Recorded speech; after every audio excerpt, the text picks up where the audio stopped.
Welcome to Janus Corporation's Driving in the Fog training. This training is designed to help all employees, not just our field workers, understand how to drive safely in the fog. It has been raining lately, fog is on its way.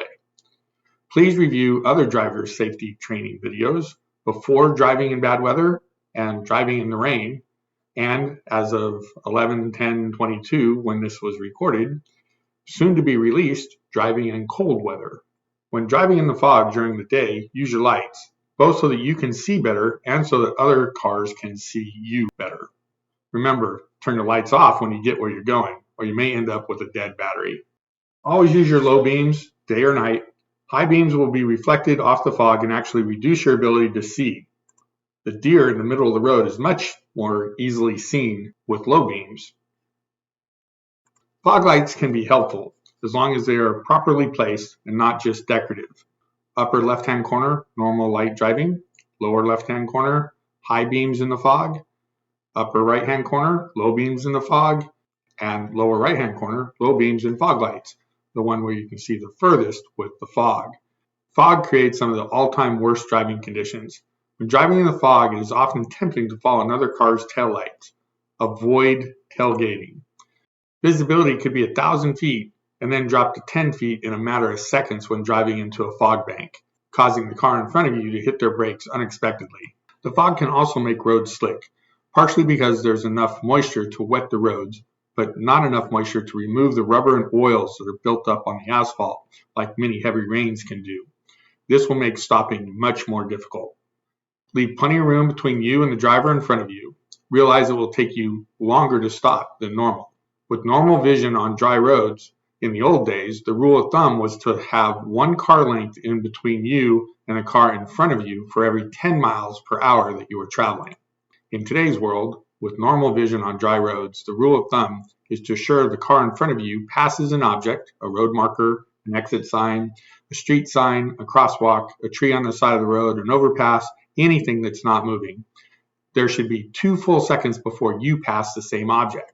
In weather where vision is impaired even slightly, it's hard to judge distances between you and the car in front of you, and hard to tell when they pass those non-moving objects. Always allow more space between you and the car in front of you when it is foggy. In the fog, it is often best to follow large trucks, big rigs, or semi-trucks, though you still want to have extra room between you and the truck. Big rig trucks are far easier to see than passenger cars. Big rig trucks have brighter lights than passenger cars, which again make them easier to see. Big rig truck drivers can see further than passenger car drivers due to the fact that they sit so much higher above their lights. This gives truck drivers the ability to see trouble ahead and slow down under control, rather than slamming their brakes on as they approach slower or stop traffic or other road hazards. If your vehicle is stopped, make sure your vehicle is in a safe location off the road. Steady burning taillights can turn you into a target for traffic coming up behind you. In heavy fog, other drivers will often try to follow your lights. Traffic will approach your vehicle, unable to tell if it's moving or not, often until it's too late to avoid running into your car. If your vehicle breaks down, or you must stop for some reason, and you can get off the road, your headlights, taillights, and parking lights should all be off.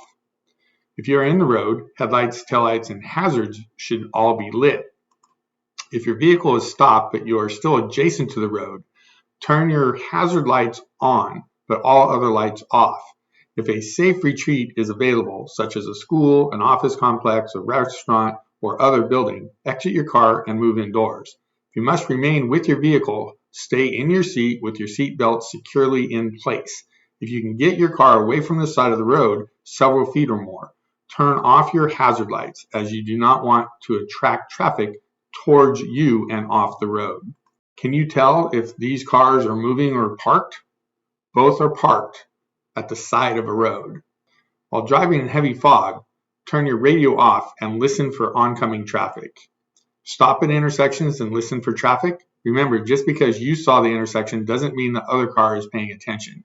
Honk your horn and listen for an answering honk, or the sound of an approaching truck, car, motorcycle before entering the intersections where visibility is very low.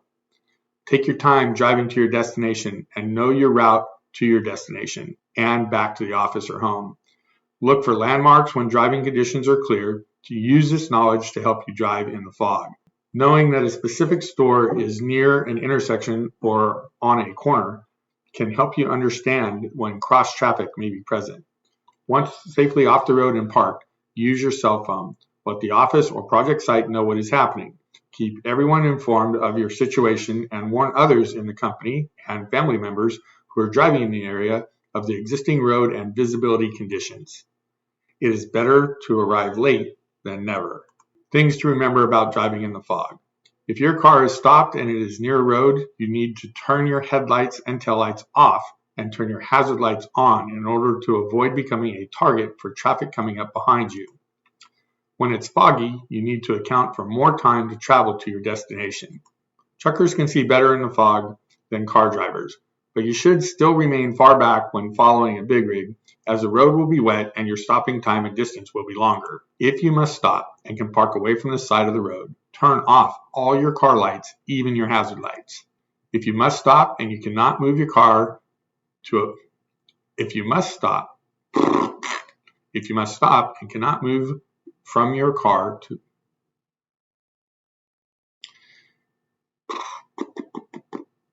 If you must stop and you cannot move from your car to a place of safety, school, office, store, office building, etc., you need to remain in your car with your seatbelt fastened. It is better to arrive late than never, but after you have stopped your car, use your cell phone to call and let people know you will be late or if you need help.